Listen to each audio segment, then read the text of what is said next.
Tahu nggak sih, kemerdekaan itu tidak akan terjadi kalau tidak ada peristiwa Rengas Dengklok.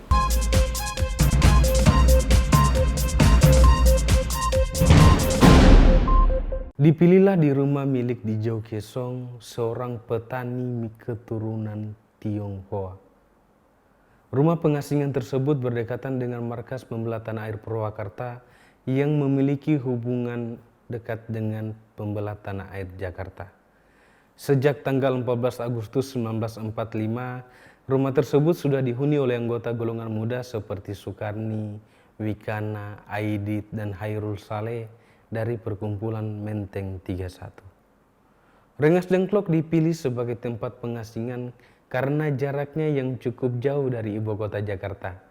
Tugas untuk menculik Soekarno dan Hatta diberikan kepada Singgi dengan bantuan Latif Hendraningrat yang menyediakan beberapa perlengkapan militer.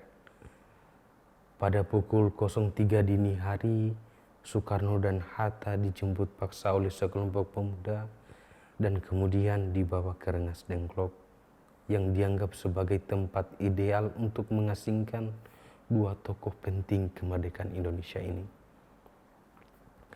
Dengan memilih lokasi yang terpencil, golongan tua diharapkan dapat terlepas dari pengaruh pemerintahan Jepang dan menerima saran dari para pemuda untuk segera melaksanakan proklamasi kemerdekaan. Dengan kata lain, latar belakang terjadinya peristiwa Rengas Dengklok adalah upaya golongan muda untuk membujuk golongan tua agar segera melaksanakan proklamasi kemerdekaan. Namun, setengah abad kemudian semuanya berubah. Tahun 1998 terjadi kerusuhan yang menyasar warga Tionghoa seakan-akan mereka bukan bagian dari bangsa ini. Kenyataan sejarah mengenai peran dan sumbangsi Tionghoa bagi negeri ini sering kali dilupakan. Padahal penting bagi membangun kerukunan hidup dalam sebuah rumah yang bernama Pancasila. Bercermin dari peristiwa Rengas Dengklok, ada banyak hal yang dapat diperoleh. Semangat persatuan, kerjasama, dan kebulatan tekad untuk menjaga nilai-nilai yang saat ini kembali dihidupkan. Selain itu, pada akhirnya peristiwa ini membuat pengaruh signifikan bagi masa depan bangsa. Tindakan para pemuda mengamankan tokoh-tokoh ke Rengas Dengklok melahirkan suatu kompromi antara golongan tua dan golongan muda. Kompromi inilah yang membuat tanggal 17 Agustus 1945 menjadi tanggal yang sangat sakral bagi bangsa ini. Untuk itulah peristiwa Rengas Dengklok tanggal 16 Agustus 1945 jangan sampai dilupakan. Dijau pernah berwasiat kepada keluarga yang menempati rumah.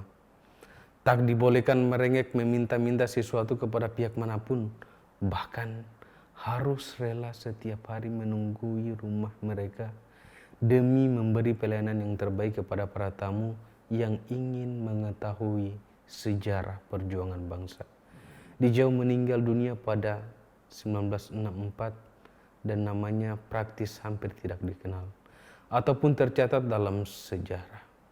Maijen Ibrahim Aji pada saat masih menjabat sebagai Pangdam Siliwangi pernah memberikan penghargaan kepada Dijau dalam bentuk selembar piagam.